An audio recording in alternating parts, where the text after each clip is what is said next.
Hello friends, welcome back. The latest One Piece chapter 1099 is out. Before we dive into it, I want to let you know that I'm not feeling well, so apologies in advance if there are any issues with the video. Also, if you enjoy the content, please give it a like, and if you're new here, hit that subscribe button for more awesome content on not just One Piece but other anime too. Now, let's talk about the chapter. It's titled Pacifist. In this chapter, we might get to see the first meeting between Kuma and Vegapunk in a Kuma flashback. We have another reader request cover page which highlight Kazuki Oden and 3 Tanukis, and the Tanukis are styling Oden's hair. As we saw in the last chapter, King Bikori returned and started causing chaos by killing innocent people and setting the town on fire. We're picking up from there. King Bikori has set the South City on fire and it's turning into ashes. Kuma is doing his best to rescue as many people as possible, but others are warning him to retreat, fearing for his safety. On the other side, King Bikori is standing in the castle, observing the town burning.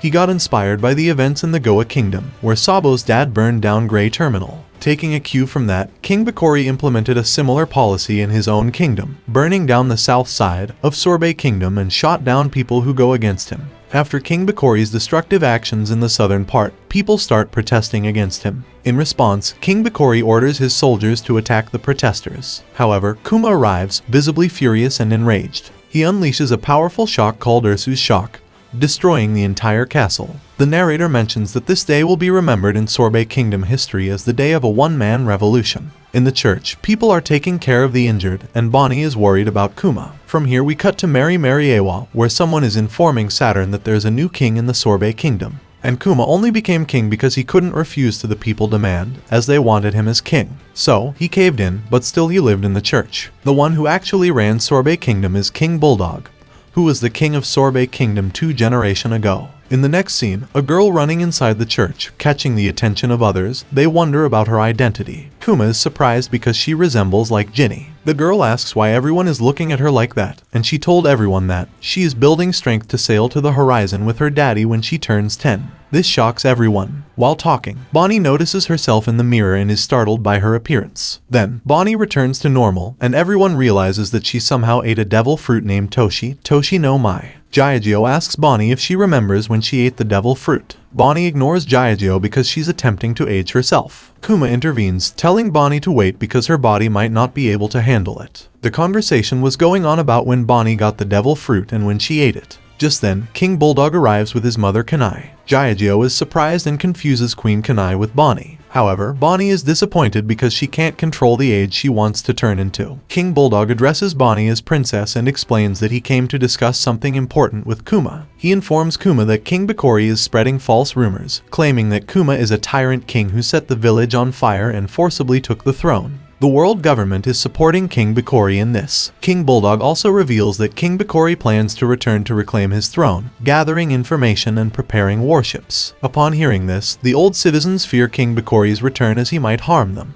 Kuma reassures them, promising that he won't let King Bikori set foot in the country again. However, Kuma decides to take a drastic step. He declares that when King Bikori returns, he'll make sure King Bikori pays for his actions. In the process, Kuma will become a criminal and won't be able to stay in the country. So, Kuma asks King Bulldog to take on the role of the king. Kuma even asked a favor to King Bulldog to look after Bonnie. After this, Kuma set to sail. But then King Bikori arrives there with navy warships. He commands his soldiers to attack Kuma's ship and sink it. But Kuma manages to sink all the ships on his own. As a result of this incident, Kuma became wanted as a pirate and a bounty was put on his head. Back in Sorbet Kingdom, Bonnie appears sad as she misses Kuma. Queen Kanai informs Bonnie that Kuma became a pirate after saving the country. Bonnie responds, saying he's still her dad. She adds that when she turns 10 and is cured of her illness, she wants to become a pirate too. But Queen Kanai disagrees. Next, Kuma visits every island where he sent all the Straw Hat crew members during the Sabayati incident. He's on a quest to find a cure for Bonnie's disease, and along the way,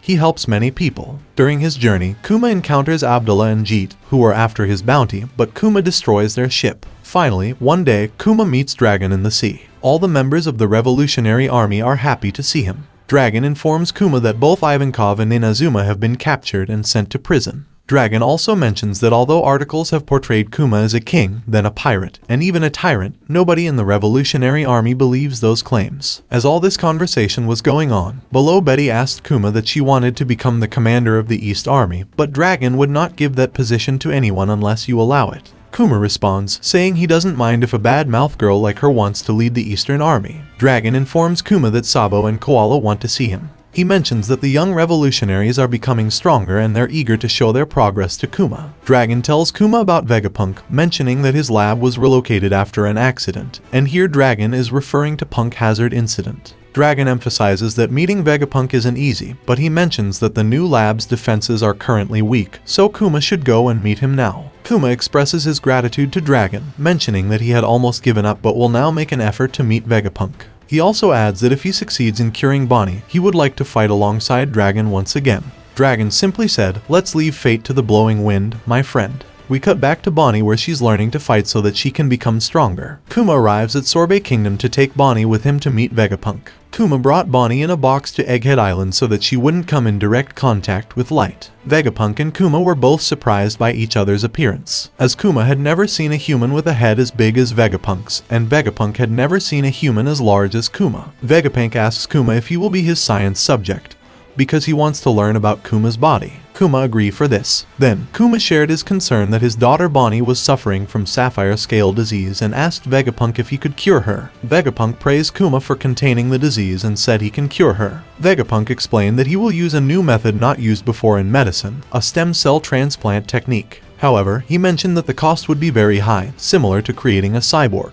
While Vegapunk and Kuma were talking, Vegapunk tested Kuma's blood and was surprised to find out that Kuma was associated with the Buccaneers. Vegapunk asks him why he came to meet a world government affiliate like himself. Kuma explained that he trusts Dragon. When Kuma asked how his blood was different, Vegapunk said there wasn't enough blood to explain clearly. Then Vegapunk offered Kuma a deal. If Kuma became a host for Vegapunk's clone army, Vegapunk would cure Bonnie for free. Meanwhile, Bonnie was playing with Sentomaru. Kuma agreed to Vegapunk's offer and asked about the army's purpose. Vegapunk explained that the soldiers would be tough, deflecting bullets and shooting laser beams to fight bad pirates, becoming heroes protecting the weak. Kuma noted Dragon's assessment of Vegapunk being both odd and trustworthy. Vegapunk mentioned Dragon's holier-than-thou attitude, and Kuma accepted the deal despite Dragon possibly not liking it, expressing gratitude to both Vegapunk and Dragon for Bonnie's cure. Vegapunk praised Kuma for his saintly nature, while elsewhere, Saint Saturn at Mary Mariewa overheard their conversation. Saint Saturn spoke to someone on the Den Mushi, mentioning Vegapunk's lack of insight in using the opportunity. The other person agreed to follow Saint Saturn's lead.